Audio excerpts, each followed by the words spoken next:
di Zoom maupun yang menyimak di live Facebook Dr. Ari Ginanjar.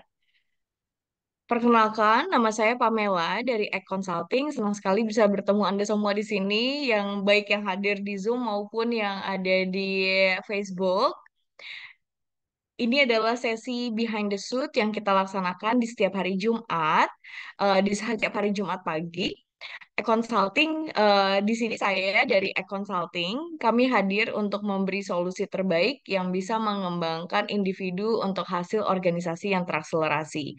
Jadi kalau buat klien-klien kami, biasanya kami adalah partner yang bergandengan tangan dengan mereka untuk memahami kondisi organisasi sesungguhnya untuk solusi yang dirancang khusus bagi kebutuhan unik di tiap perusahaan.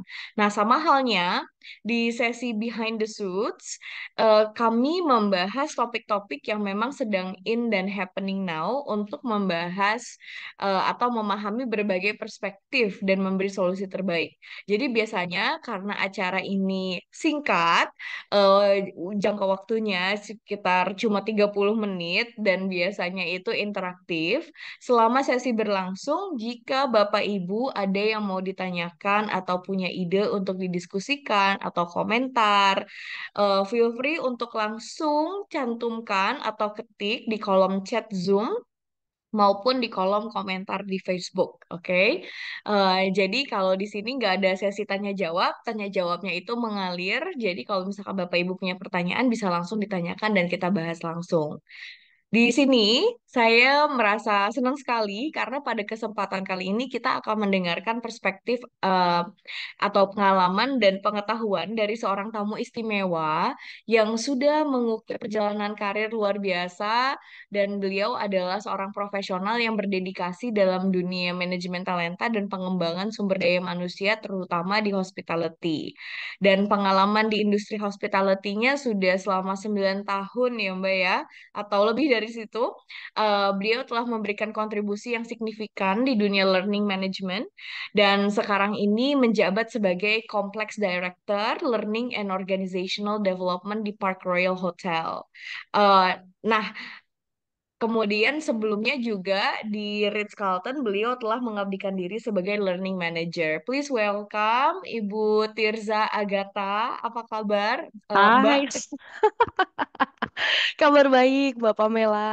Kabar baik. Gimana kabar? Ini suaranya memang sedikit serak-serak basah karena memang Jakarta ini suasananya lagi nggak jelas gitu ya. Tiba-tiba hujan, tiba-tiba panasnya drastis. Jadi memang suaranya Oh, sedikit ya. seksi terdengarnya. Oke, bagus nih kalau misalkan yang mendengarkan sambil nyetir ya. Betul. Sama ini tadi ada juga yang sambil nge-gym. Jadi udah bener-bener kayak dengerin podcast ya, sambil Iya, mendengarkan celoteh dari Tirza. di pagi hari ya. Oke, oke. Betul. Sebelum kita ngobrol seru nih di pagi ini, temanya adalah Hotel Horror Stories, The Art of Handling Guest Demands, yang mungkin Bapak Ibu bisa relate, apalagi kalau di hospitality juga. Jadi kalau menurut beberapa ahli bisnis, meeting, insentif, conferences, dan exhibition atau MICE di Indonesia itu sangat potensial dan diperkirakan dapat bertumbuh sekitar 12% sampai 17% di 2024. Nah, yang dimana salah satu pemicunya adalah lancarnya pemilihan presiden dan legislatif serentak pada 2024. Nah, ini juga ikut menopang pertumbuhan bisnis MICE ke depannya. Nah, ini juga akan memberikan dampak pada bidang hospitality, terutama lini bisnis perhotelan ya. Maksudnya ini akan menjadi booming sekali, dan boomingnya karena kalau menurut saya ini kayak siklus kehidupan ya. Karena mengingat sektor MICE ini salah satu sektor yang paling berdampak pada saat pandemi 2020. Nah, sekarang nih setelah 4 tahun setelah pandemi, bisnis MICE ini jadi mengalami peningkatan. Nah, untuk memahami lebih mendalam, coba kita lihat apa sih tantangannya, apa sih demand-demand dari tamu-tamu gitu ya, yang mempengaruhi itu semua. Boleh silahkan, Acel. Kita lihat nih, ini beberapa video dari TikTok ya.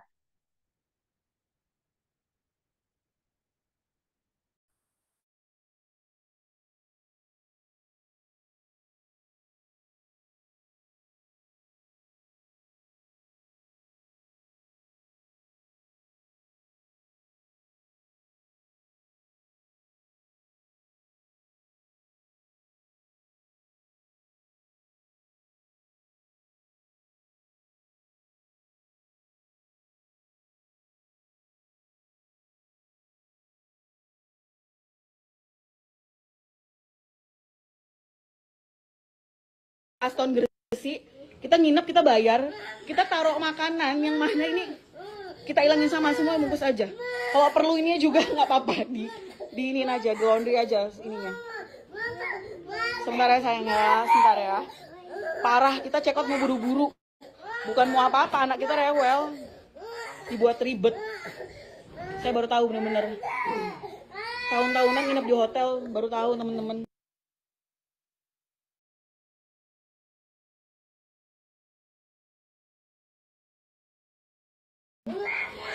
Tahun-tahunan nginep di hotel, baru tahu kalau kita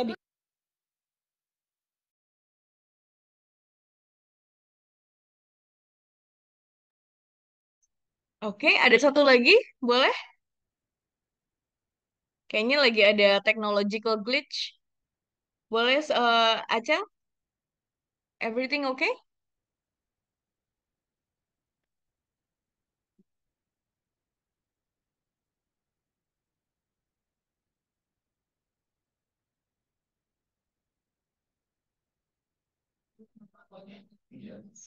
Oke, wait ya.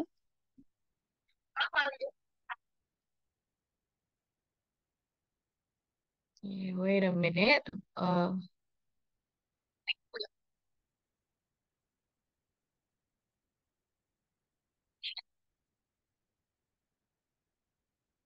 Kalau kalian ngelihat video ibu-ibu yang viral satu Indonesia yang ngotorin kamarnya Aston, kena denda Denny ngamuk-ngamuk, kalian nyadar nggak? Ibu-ibu seperti ini sebenarnya mereka itu tahu boleh enggaknya yang dilakukan di hotel, tapi dasar memang dia tuh ngeyel.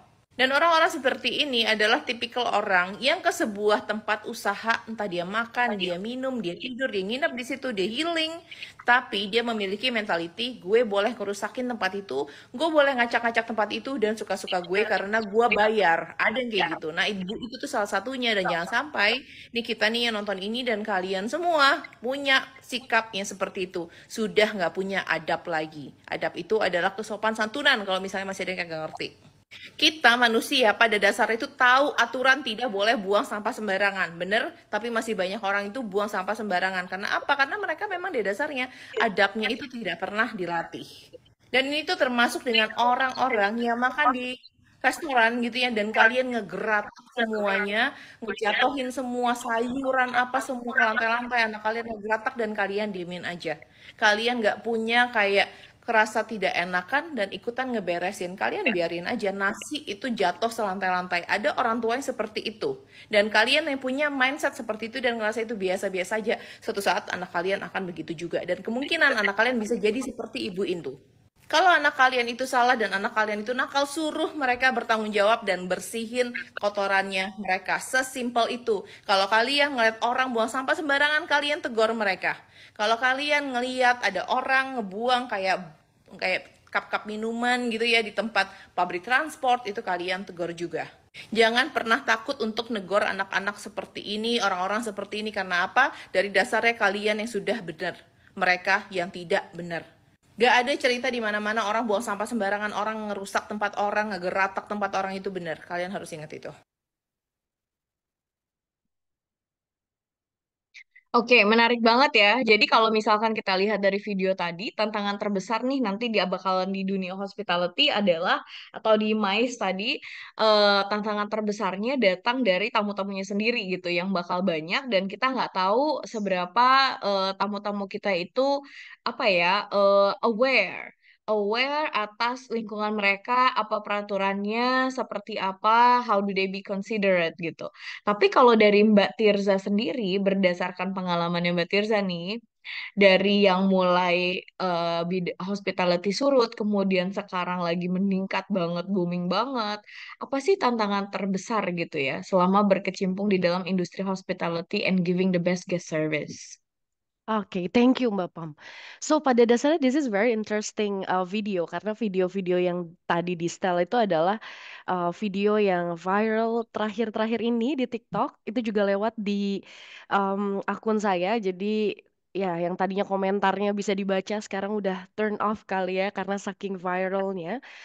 Well, terkadang memang itu terjadi dan memang itu adalah salah satu tantangannya when we have to deal with people with different characteristic yang kita nggak bisa kontrol mereka. Jadi itu pun salah satunya bagaimana kita itu bisa controlling ourselves. Karena kalau misalnya yang di dunia hospitality pasti kita memberikan hospitality juga dong. Kalau misalnya ada tamu yang komplain atau misalnya sampai tadi dia sampai apalagi sekarang media sosial is very apa ya booming, apa-apa langsung rekam, apa-apa langsung rekam gitu. Kita mau marah balik semakin menjadi-jadi, semakin salah. So those kind of thing, controlling ourselves and dealing with many characters itu juga salah satu hal yang menjadi tantangan sih untuk di dunia hospitality ini sendiri. Kalau Mbak Tirza sendiri, kita cerita-cerita nih, soalnya kan judul Behind the Suit pagi ini adalah malahan hotel horror stories gitu ya. Ada nggak sih pengalaman yang sangat berbekas banget tentang ketidakpuasan pelayanan gitu, yang mungkin Mbak Tirza pernah alami sebagai guest gitu, karena aku tahu Mbak Tirza suka jalan-jalan juga gitu ya, tapi juga dalam memberi service tersebut. Oke, so kalau misalnya memang yang common things adalah yang mungkin dilakukan ibu tadi atau enggak tamu itu marah-marah. Kalau saya sih di hospitality kayak I do understand myself sama saya mencoba untuk mengerti sih kalau dari saya. Cuman Hmm. one thing yang pernah terjadi adalah it's not about marah-marah lagi ataupun mereka demanding at the time di waktu hari itu. Ini adalah pernah pengalaman yang mana tamunya itu diam tapi dia Hmm. ngemailnya sampai ke hard quarter. That's the horror things. And suddenly GM dapat email dari hard quarter. Terus di gitu Hmm. ya kita juga have no idea dia bisa dapat email dari mana, dia bisa tahu dari mana gitu. Tapi the power of social media, ada LinkedIn, ada apapun, dia bisa tahu siapa dan biasanya kan kalau misalnya email perusahaan itu dari nama dan kemudian di belakangnya adalah propertinya itu sendiri. So those kind of Hmm. things yang menurut saya ini bukan main-main lagi, bukan directly si tamu ini marah ke kita atau komplain ke kita. Dia mainnya diam, tenang, tiba-tiba ditembaknya dari belakang kayak gitu. Iya. That's the things yang itu pernah terjadi dan tiba-tiba di morning briefing dan the general manager kasih tahu ke kita sih there is an email from the guest. Guestnya saya baru check out dan dia langsung luncurkan itu email. Jadi memang kalau Hmm. komplain itu I do really appreciate mungkin tamu yang bisa langsung express their complaint itu saat itu juga gitu. Nah ini yang Pasti itu masalah. Bener, kalau kayak diem ujuk-ujuk gitu kan. bener, diem, diem, diem gitu kan. Tiba-tiba ada suatu hal yang mereka ungkapkan. Kalau misal ungkapkannya ke hotel langsung ya it would be okay. Tapi kalau misalnya udah layernya itu ke yang istilahnya they have no idea. Mungkin dia juga pagi-pagi buka email juga kaget corporate office dan wah itu bener-bener horror sih. The literally horror things.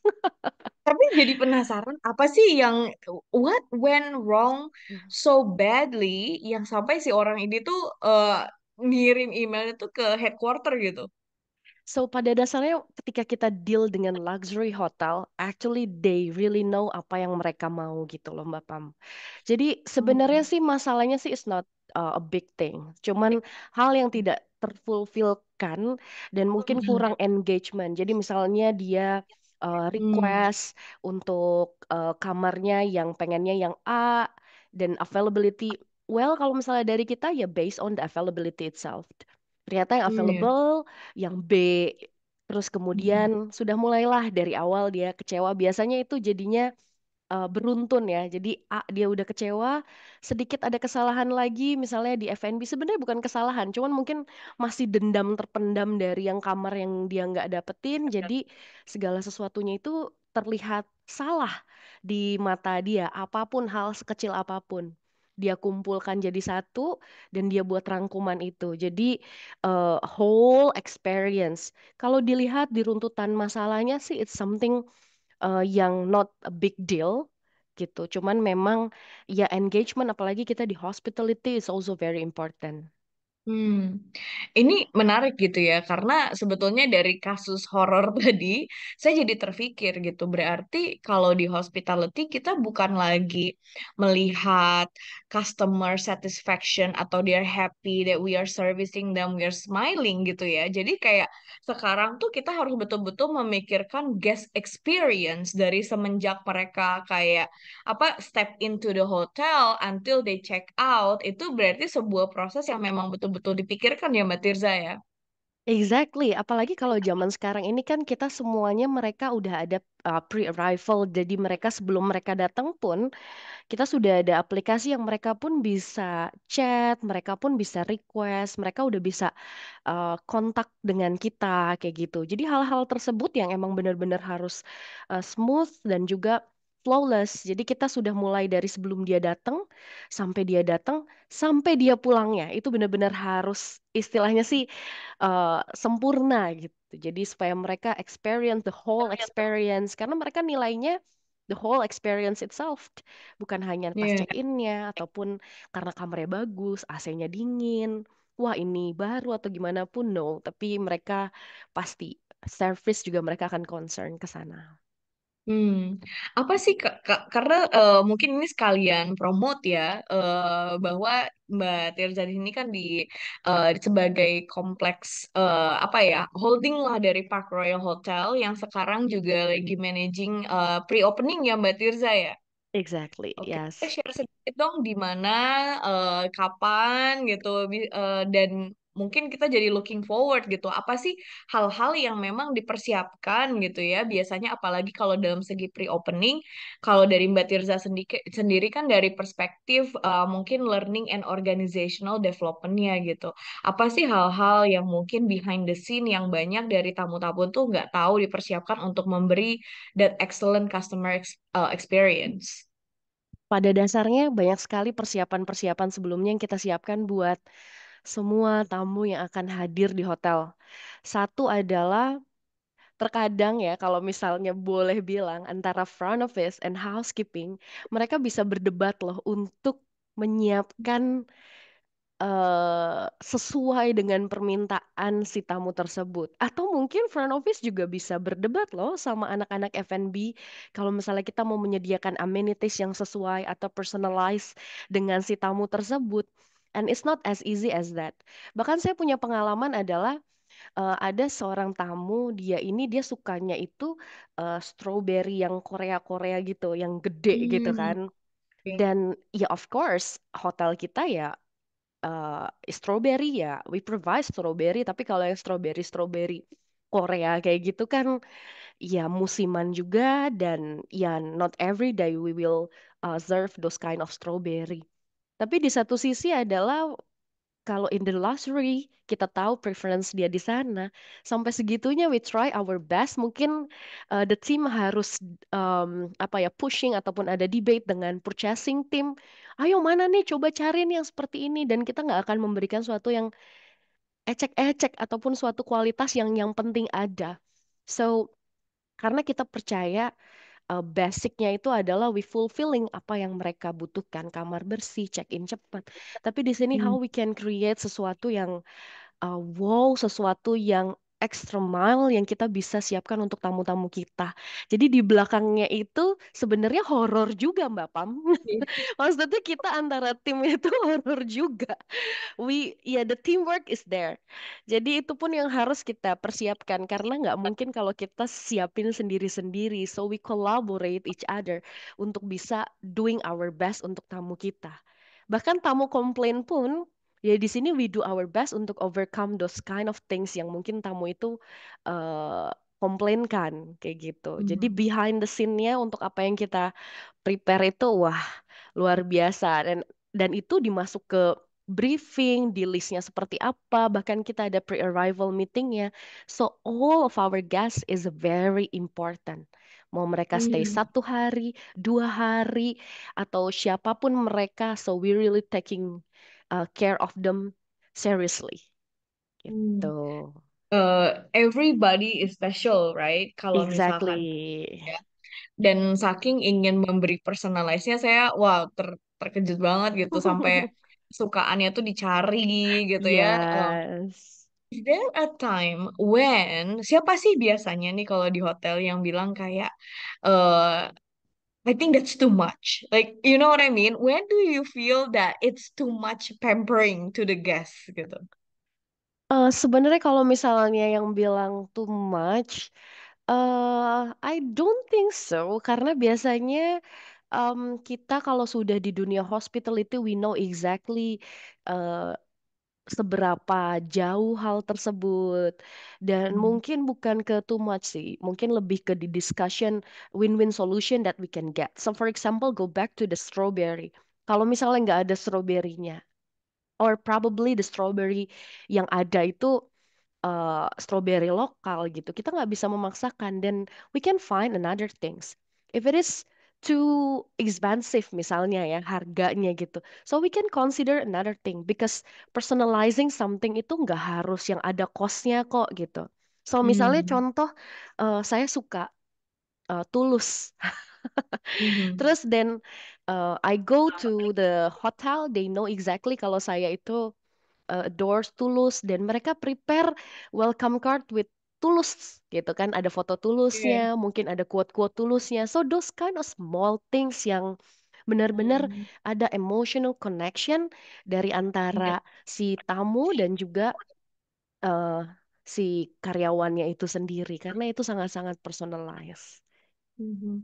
Kalau dari Mbak Tirza sendiri, misalkan kita memikirkan gitu ya, saya melihat Mbak Tirza kan cukup sukses nih di hospitality, and I feel that you really like fit in gitu ya, fit into the things that you need to be doing, dan juga to the environment of hospitality.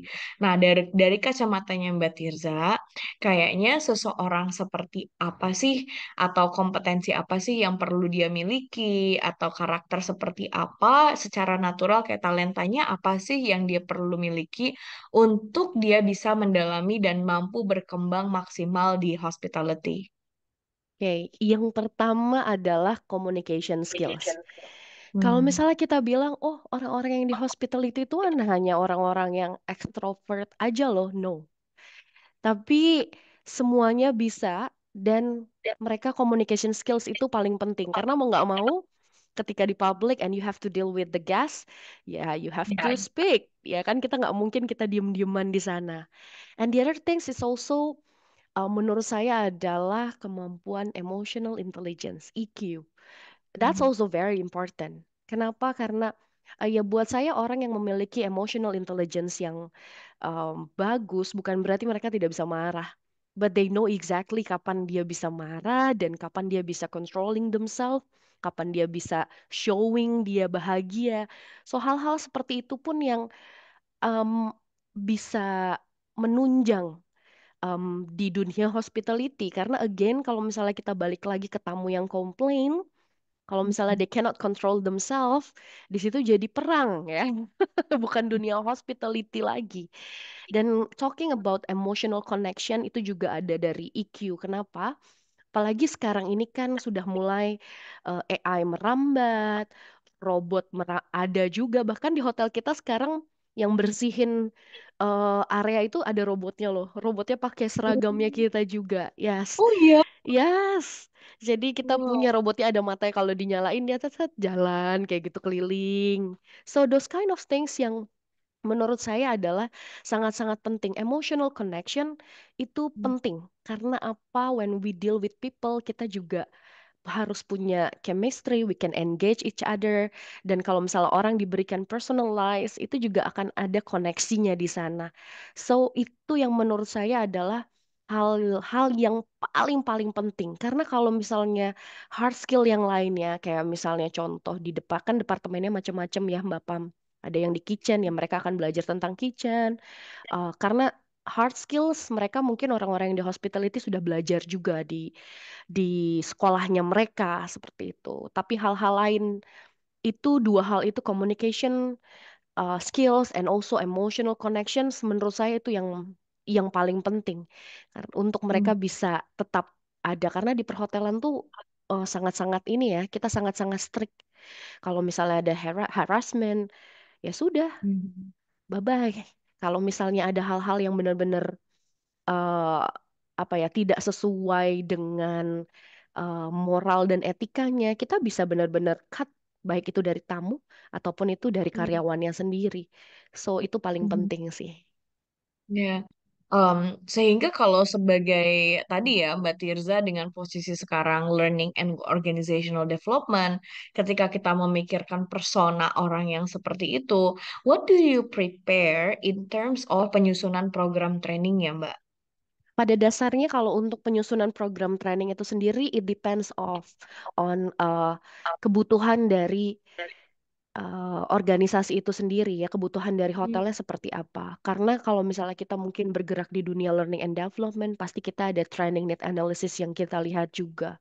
Dan itu kita bisa dapatkan dari komen dari tamu, kita bisa dapatkan dari our own observation, atau mungkin dari tren-tren yang sekarang ini. Kemana nih trennya? Arahnya kemana? Apakah ada suatu yang baru kah? Atau mungkin mau meningkatkan quality of service itself. Jadi kita bisa fokuskan sesuai dengan kebutuhan yang terjadi seperti apa. Dan memang tidak training bukan selalu menjadi solusi dari sebuah masalah yang muncul di hotel itu sendiri. That's why we have to know. Kalau misalnya memang ada yang kok sudah diajarin tapi kok masih ngulang gitu. Apakah dia lack of motivation kah gitu? Karena kalau misalnya dijujelin training terus, lama-kelamaan mungkin dia akan, apa sih gue udah tahu nih gitu. Tapi mungkin butuh disemangatin atau diberikan motivasi. So those kind of things yang salah satu yang dipertimbangkan juga. Jadi selain dari kebutuhan organisasi, profil dari karyawannya is also very important. So I have to know latar belakang mereka seperti apa. Apa yang Mhm. membuat mereka seperti itu? Dan seberapa jauh juga pengetahuan mereka, knowledge mereka, apakah ini seorang fresh graduate kah? Atau mereka yang memang sudah berkarir lama di dunianya kah? So, hal-hal tersebut juga yang menjadi pertimbangan untuk penyusunan training tersebut. Mhm. Em, dan kalau misalkan Mbak Tirza lihat secara holistik gitu ya, kayak tadi kan kita sempat nih apa ya membahas sedikit aja bahwa memang pada saat pandemi bidang hospitality itu yang paling terdampak. Dan bagaimana kayaknya orang-orang hospitality itu harus betul-betul resilient gitu ya. Yang kemudian sekarang adalah lagi up and booming banget gitu. Dan dimana kita juga harus on top of our game because everybody is posting everything gitu. Nah, kalau buat Mbak Tirza, apa sih yang benar-benar must have dimiliki seorang kayak hospitality employee gitu? Passion. Kalau menurut Hmm. saya dia harus punya passion. Karena apa? When we talk in hospitality, berarti kita itu ada punya melayani or service. Kita memberikan service. Kalau dia Mhm. nggak punya passion di sana, ataupun just doing all those things karena oke, saya butuh kerja, saya harus melakukan, so segala sesuatunya ya, it just like, sorry to say, like a robot. Dia Hmm. melakukan A, B, C sesuai yang diprogram. Tapi di sini ya we have to be creative. Kita harus bisa anticipate juga hal-hal yang ada di lapangan sehingga apa kita bisa not only doing yang kalau misalnya dilakukan kalau misalnya ada tamu greeting ya selamat pagi misalnya yang diajarkan seperti itu. Dan kemudian kalau misalnya tamu sudah di greeting terus tamunya celingak-celinguk, ya ayo kita inisiatif tanyain Bapak ada yang bisa dibantu atau enggak. So that's the small things yang orang harus punya passion. Karena Mhm. passion itu apa ya datang dari diri kita sendiri. It's not from me, it's not from others, bukan dari orang-orang lain. Karena banyak sekali kasus-kasus juga kalau misalnya saya lihat dari mahasiswa-mahasiswi atau siswa-siswi yang bergelut atau mengambil bidang hospitality itu mereka karena disuruh mamahnya, disuruh keluarganya, kata temennya, ikut temennya. So those kind of things. Apakah passion di sana terbentuk kah gitu. Tapi kalau misalnya memang udah passionate, memang oh saya I love to meet people, I love to talk with people. Sudah itu adalah bekal yang benar-benar berfungsi when you are going to go to hospitality industry. Oke, aku penasaran talentanya Mbak Tirza apa sih gitu. Aku jadi kepo.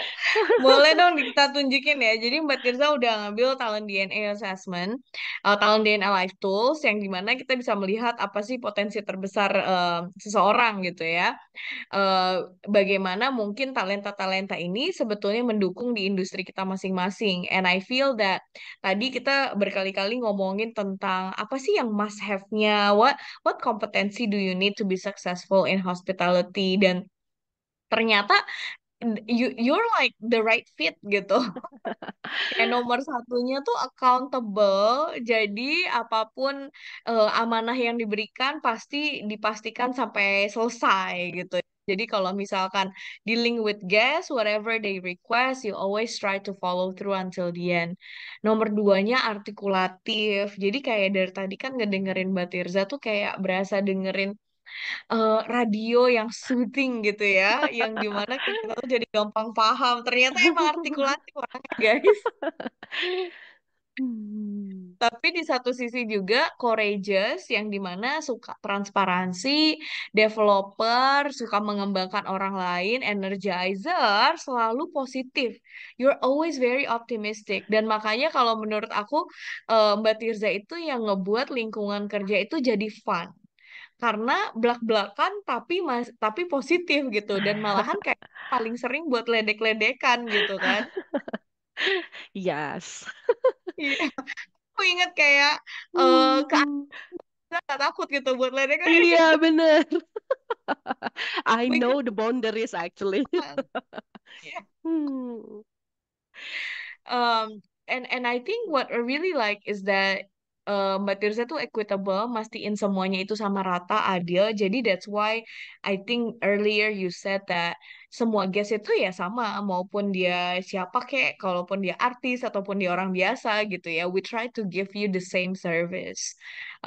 Dan fixer orangnya itu kalau misalkan ada masalah nggak sabar buat langsung benahin sendiri gitu, kayak nggak mau nungguin orang lain, udahlah gitu. Correct. Jadi langsung ditindaklanjuti gitu ya. Dan goal getternya itu apa selalu tujuannya itu jelas, objektifnya harmoni, memastikan semuanya aman dan damai dan resourceful, dalam keterbatasan bisa sukses gitu, bisa survive istilahnya. Um, dan kalau menurut aku di sebelah kiri ini top talent itu tuh ibaratnya kayak pola suksesnya kita. Dan kebayang dengan talenta-talenta ini, Mbak Tirza betul-betul sukses sebagai ini ya, sebagai seseorang profesional yang bergerak di bidang hospitality gitu. And I think this really fits you. What do you think? How does your talent contribute gitu into your career, Mbak? Pada dasarnya adalah eh karena setiap orang memiliki talent yang berbeda-beda. And I'm sure this is very interesting sih untuk yang punya yang ICT punya ini adalah I can say like 90% of it itu true. Dalam artian dan bagaimana hal-hal tersebut bisa berkontribusi di diri saya dan di karir saya adalah like what Mbak Pam bilang tadi. So knowing that, then I reflect to myself, oh, iya, iya juga ya, kayak gitu. And also the report that I read also kayak, okay, it really represent myself tentang apapun yang ada di sini. Mhm. Wah, ini alarm saya baru bunyi. Berarti saya biasanya baru bangun ini. Sorry. Hmm.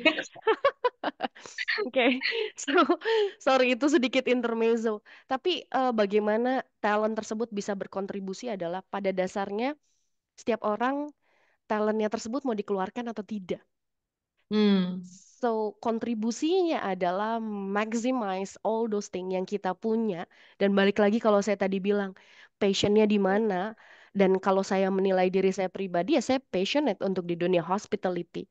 So, all the Mhm. talents yang dibahas di sini yang saya punya, I maximize hal tersebut untuk bisa Mhm. diimplementasikan secara sadar ataupun tidak sadar. Karena Hmm. awalnya pun mungkin saya kayak, masa sih? Terus pas lagi, iya juga ya, kayak gitu. So maximize uh, kan karena ada katanya hidden talent ya. Dan Iya. di sini adalah gimana dimunculkan hal tersebut dan dimaksimalkan sehingga bisa contribute di jenjang karir saya sampai detik ini. Thank you. Jadi mungkin ini sedikit insert aja Mbak Tirza bagi mungkin Bapak Ibu yang punya organisasi yang dimana you really want to find the right people for your company yang dimana mungkin kayak misalkan nih saya punya hotel juga saya ada pelamar seperti Mbak Tirza. I think on the spot I will be able to see oh ini spot on nih ini this is the person that I need.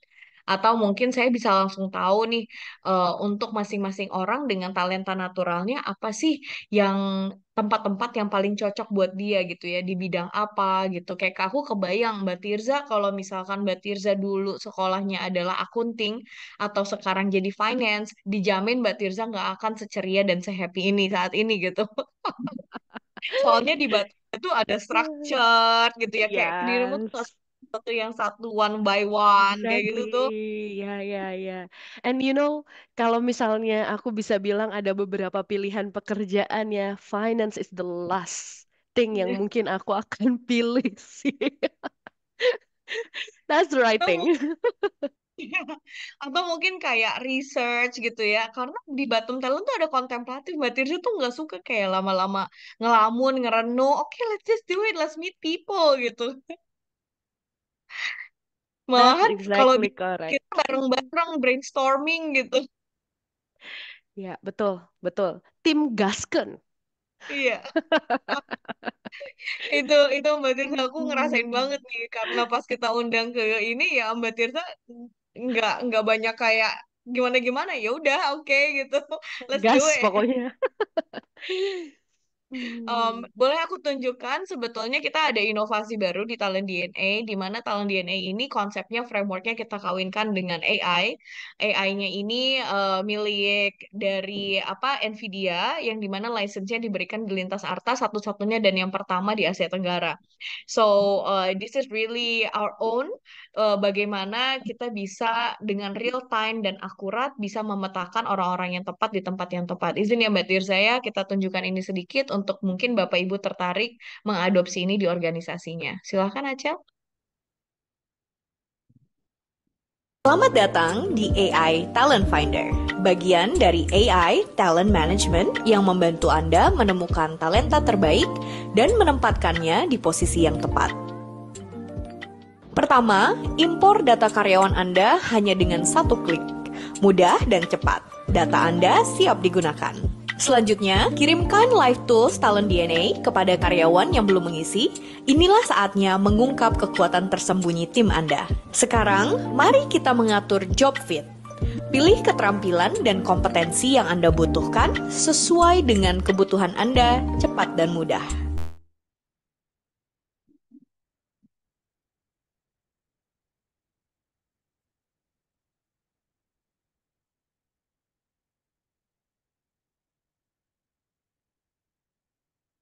Oh, ini kayaknya nge-freeze ya atau dari saya aja ya?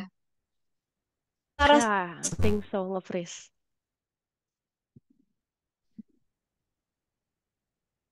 Okay, but basically it's okay. I think there's some technical glitch kayak tadi di awal ya.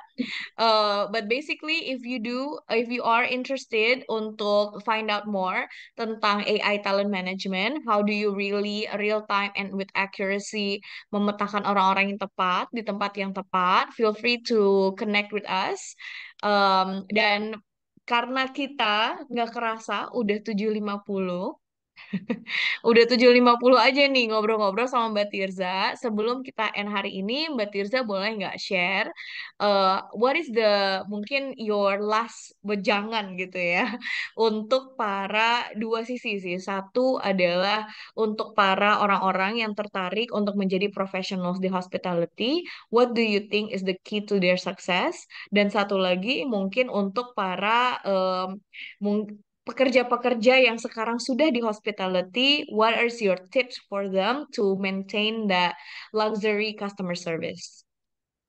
Oke, thank you Mbak Pam. So yang pertama adalah mungkin buat mereka yang mau ke dunia hospitality, uh, jangan pernah ragu dengan diri kita karena pada dasarnya eh, jiwa melayani, kemudian your passion, your emotional connection, itu sudah ada di dalam diri kalian. So jangan pernah ragu untuk menunjukkan hal tersebut dan dunia hospitality seseru itu loh. Gitu. So that's the thing. Dan kalau misalnya untuk yang sudah bergerak di dunia hospitality, um, kita sudah melewati masa-masa di pandemic, and I know sudah mulai kembali ke sudah normal dan sudah semakin membaik. Yuk kita jadikan um, tren kalau misalnya di luxury hotel, emotional connection is very important. Gak akan pernah ada yang bisa gantiin robot untuk berbicara tentang emotional connection itu, karena emotional connection dan juga chemistry itu yang memiliki hanya manusia. So keep doing a great job.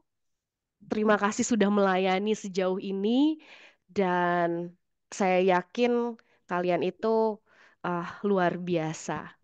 Thank you so much. Thank you so much Mbak Tirza. Dan this is the end of our session. Terima kasih banyak Mbak Tirza atas ilmunya dan juga waktunya obrolan seru kita pagi ini. Banyak banget ilmu-ilmu yang kita dapetin nih di pagi ini. Apalagi how do you really servicing the guests, how do you make them feel special, how do you really embrace yourself gitu, and really doing what you're passionate in doing. Meskipun obrolan kita harus diakhiri, namun semoga kita bisa ketemu lagi di kesempatan lain ya Mbak Tirza. Jangan bosan-bosan kita undang. Siap, dengan senang hati. Thank you banget ini dari Panino Erich. Thank you so much kakak-kakak. Mbak Selamat. Pam, Hmm? Mbak Pam satu hal. Karena Apa? biasanya kalau misalnya teman-teman saya itu, saya selalu menutup dengan pantun. Bolehkah saya Oh, berpantun? boleh banget, boleh banget. Karena saya ini apa namanya, kita di hospitality di dunia pariwisata biasa kayak Bapak Sandiaga Uno juga selalu membuka dan mengakhiri sebenarnya dari pantun. Pantun, betul.